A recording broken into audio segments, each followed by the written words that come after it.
So, there has been a lot of talk about tariffs recently, particularly when it comes to post-Brexit.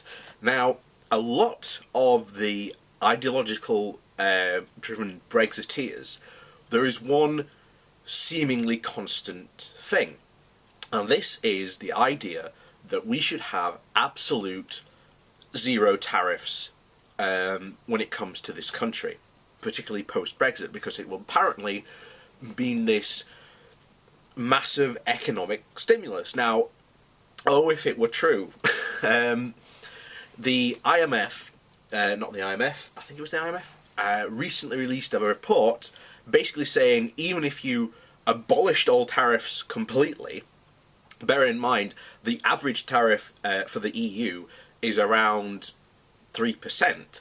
So these tariffs for the EU aren't high in the first place, compared to when you've seen Donald Trump raise tariffs on steel and aluminium to like 10 and 25%.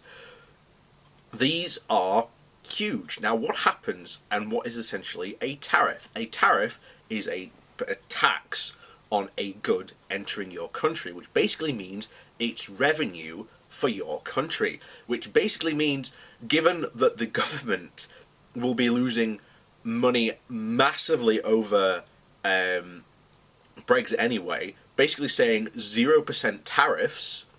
First of all, as I said, the IMF said this is not going to increase any, this is not going to decrease any prices anywhere for the country currently. It will encourage other countries to send us a massive goods because of this. The next problem you'll have was any British manufacturers will struggle to compete in this new market. And this is why a lot of tariffs, when you come to tariffs, they are quite, they are quite hard. Just going zero, we're going to go 0% tariffs. It's not an easy. It sounds super simple because you can say, it'll be a massive economic boost, but. And this is where you never hear these Brexit ideologues say, but. It's just, we'll get a massive boost. And then if they were, this is why you look at economists, there is not a single British economist making an argument to have 0% tariffs after we leave, because it will not be good for this country. Yet the Brexit ideologues are going on the fact that basically, when we had the British Empire, we had 0% tariffs. Now, I shouldn't have to explain how we can be able to essentially achieve that, because we controlled quite a lot of the world's natural resources at that time, height of the British Empire and all that. So, because we could literally just say, yeah, we're going to take all this rubber on all these basically raw natural materials that we basically controlled through colonies, we were able to do that. The thing is, we do not have any colonies. We cannot engage, for example, in gunboat diplomacy as we used to, because any country that basically wouldn't agree to also give 0% tariffs, Siam is a perfect example, we would basically show up with a lot of, shall we say, battleships on their doorstep and basically say, you're going to do this now.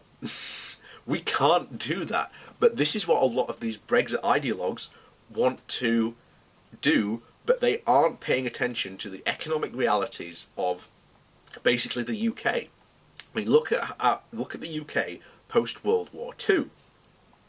We lost pretty much the empire. We had to give up the colonies because they all wanted independence. None of them, by the way, want to work with us anymore, so don't even think of saying that the Commonwealth will be a good substitute to replace the EU, because it won't. We've already done that, by the way, so go check out that video. So you cannot, and Britain does not have that power.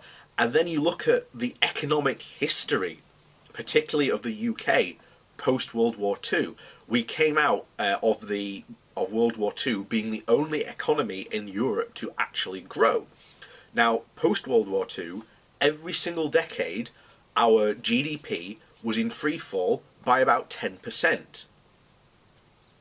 And when we joined the European Economic Area, as it was at the time, our free fall stopped.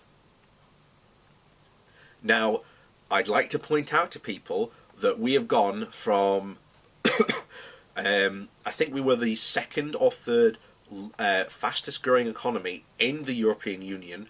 We are now the last.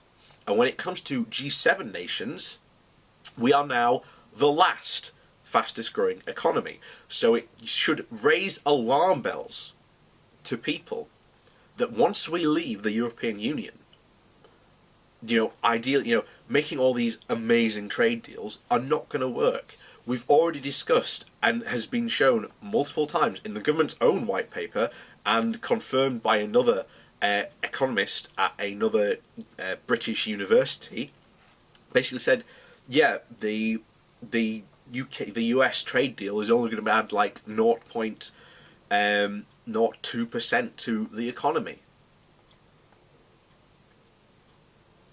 And that just goes to show how important our trade deals and the relationship we had with the EU is. And yet now, all these Brexit ideologues want to basically, as I've said, 0% tariffs, and oh yeah, by the way, we'll get rid of all those regulations as well, which, again, they talked about very much pre-Brexit, but you'll notice they haven't talked about a lot about since then, because they know a lot of people are not in favour of getting rid of these regulations. As I've said, because we are in the EU, we have had probably the best and highest food standards in the world, especially when it comes to consumer goods, protecting consumer rights, protecting workers' rights. As I've said, all these stand to go post-Brexit, because it's what the people like Jacob Rees-Mogg and all the other people in that part of the Tory party want. Because when the Tory party civil war comes, and it will come, because Brexit, particularly in the Tory party, is more than just the membership of the EU. There is a big line between them about wanting to completely impose laissez-faire capitalism, as Jacob Rees-Mogg and the others are, versus the other side of the party who are like, no, we actually need regulations, we actually need to regulate the market. So someone like, for example, Ken Clarke is on that side. And this is where the party is. It will be a massively divided party post-Brexit, because they will not be able to agree on the direction of, particularly the economy, of which way it wants to go. And basically saying that, remember, I'm pretty damn sure that post-Brexit, you're going to get Jacob Rees-Mogg is actually going to finally take out Theresa May and will become Prime Minister. He will not unite the party either. Make sure that, and trust me, when it comes to their leadership contest, it will be very hotly fought and very hotly debated. So, that'll be fun. But so that's it, people. So 0% tariffs, while the idea of 0% tariffs sounds fun in principle and having a massive economic influx, which again is not true, because they don't go on to explain why 0% tariffs are bad, particularly for our businesses, our manufacturing, and particularly the economy. And now you've had the IMF basically said, yeah, your standards of living aren't going to change, prices aren't going to drop. So there you go, and that's yet another reason why Brexit is not being driven from a rational or reasonable perspective. It's all about an ideology that these people have, and that's why even the Leave campaign had no plan post-Brexit, because it was all ideologically driven. I've already said before in another video, you've had like Daniel Hannan wanting to leave the EU for 27 years. He's campaigned for it, yet doesn't even have a single idea of how we should proceed post-Brexit. That should tell you a lot about the ideology of these people, because Brexit is not driven as I've just said, from a reasonable, logical place. It's all ideologically driven.